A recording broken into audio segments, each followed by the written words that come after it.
أتى رجل إلى أحد العلماء العباد العباد اللي عندهم زهد وورع وتقوى وخير، فقال له هذا الرجل، اسمع القصة يا أختي الكريمة، قال له هذا الرجل: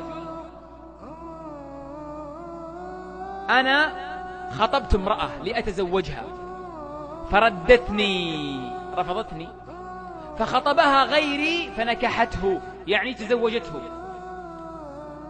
فأخذتني الغيرة والغضب فقتلتها، قتلتها قتل، فهل لي من توبة؟ تعرفون ماذا قال له؟ قال له: عندك أم؟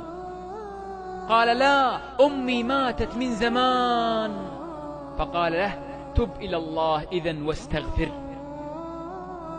فسأله أحد طلابه قال: يا شيخ، يقول لك فعل معصية وجريمة عظيمة قتل وتقول لها عندك أم، تجاوبه بسؤال، فهمني.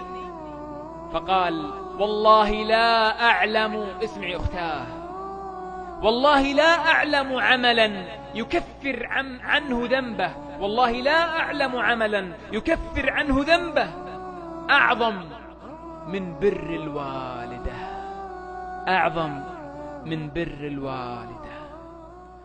ووصينا الإنسان بوالديه،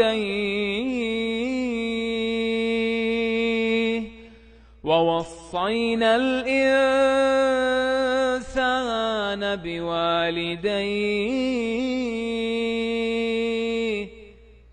أمك وأبوك يدعون لك أو يدعون عليك، أمك وأبوك راضين عنك أو غضبانين.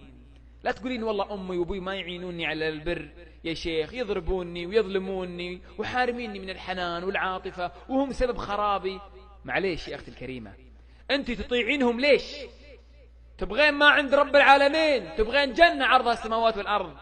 خليك من الدنيا، اتركك من الدنيا الحقيرة الدنيئة كما وصفها الله. أنت تبغين ما عند ربك، تبغين رضا الله، لأن رضا الله في رضا الوالدين، وغضب الله في غضب الوالدين. فأحرصي يا أختي الكريمة على البر، بر الوالدين. قال صلى الله عليه وآله وسلم: ثلاثة لا ينظر الله إليهم يوم القيامة، وذكر منهم العاق لوالديه أو العاقة لوالديه.